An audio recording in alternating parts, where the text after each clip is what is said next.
परमेश्वर की उपस्थिति में हम चलते हैं। और जैसा कि अभी एक स्टोरी बड़ी अच्छी वायरल हुई, एक प्लेन में बहुत से यात्री सफ़र कर रहे थे। उसमें एक छोटा बच्चा था जो खिलौने से खेल रहा था, और क्योंकि प्लेन में तकनीकी खराबी आ गई, जिसकी वजह से प्लेन हिलने और यहाँ तक कि लोग घबराने लगे, परेशान होने लगे, चिल्लाने लगे। लेकिन वो बच्चा बड़े आराम से उस खिलौने से, अपने टॉय से खेलता ही रहा। और अंत में ये हुआ कि प्लेन परमेश्वर के फजल से सही सलामत पृथ्वी पर लैंड कर गया। लेकिन जब लोगों ने इतने चिल्लाने पर लोगों ने उस बच्चे से पूछा, तो बच्चे ने बड़ा मासूमियत से जवाब दिया। उसने कहा कि जिस प्लेन को चला रहे थे मेरे पिता थे।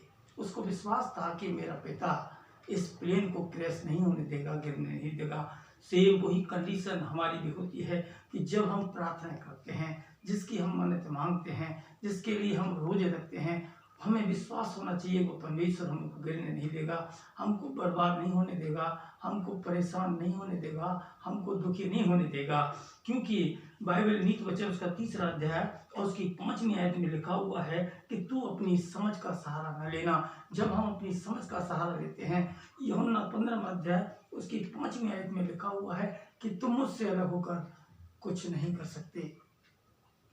परमेश्वर से अलग होकर, परमेश्वर से हटकर अपनी बुद्धि का सहारा लें, अपने मन का सहारा लें, अपने मन के विचार को सोचें और अपने मन के अनुसार चलें, तो कोई भी काम सफल नहीं होते। क्योंकि बाइबल बताती है उसी में स्मरण करके सब काम करना, वह तेरे लिए सीधा मार्ग बनाएगा।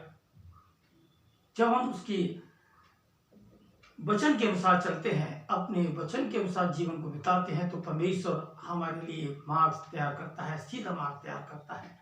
और जब हम अपनी बुद्धि के अनुसार कोई कार्य करते हैं तो सारे काम असफल होते हैं। और यही यूहन्ना उसका 15वां अध्याय उसकी 5वीं आयत में लिखा हुआ है कि परमेश्वर से अलग होकर, उससे पृथक होकर, उससे नाराज होकर, उससे अलग होकर हम कुछ भी नहीं कर सकते। लूका की इंजील उसका 5वां अध्याय और उसकी 5वीं आयत में लिखा हुआ है कि यीशु मसीह के चेले घबराने लगे और परेशान होने लगे और यीशु मसीह से ये प्रश्न किया कि प्रभु हमें रात भर हो गई, प्रभु हमको बहुत टाइम हो गया, प्रभु हमने ये कर लिया, प्रभु हमने वो कर लिया, लेकिन तेरी सामर्थ, तेरा अनुग्रह अभी तक हमारे जीवन में दिखाई नहीं दिया।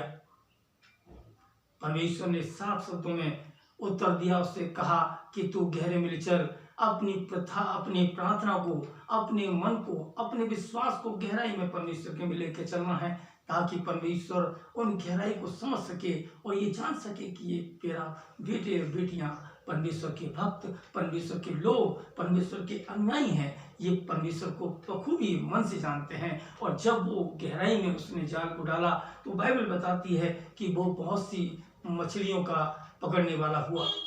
जब उनके कहे के अनुसार, क्योंकि पतरस ने कहा तो भी मैं तेरे कहे के अनुसार जाल डालूंगा, अपनी बुद्धि के अनुसार उसने जो कार्य किया, रात भर हो गई, 24 घंटे बीत गए, कितने भी घंटे बीत गए, लेकिन कोई भी मछली उसके हाथ नहीं आई।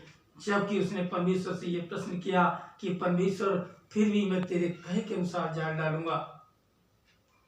हम कोई कार्य अगर परमेश्वर की मर्जी से करते हैं, उसकी इच्छा के अनुसार कोई कार्य करते हैं, तो सारे काम सफल होते हैं। उसमें परमेश्वर अनुग्रह देता है, उसमें परमेश्वर दया दिखाता है, उसमें परमेश्वर आशीष दिखाता है। हम उसके अनुसार, उसकी आज्ञा के अनुसार, उसके वचन के अनुसार कार्य करें, ताकि परमेश्वर मुझको और आपको बहुत सी आशीषों का मालामाल बनाए। हमको परमेश्वर आशीष दे। परमेश्वर आप सबको बहुत बहुत आशीष देवे। आमीन।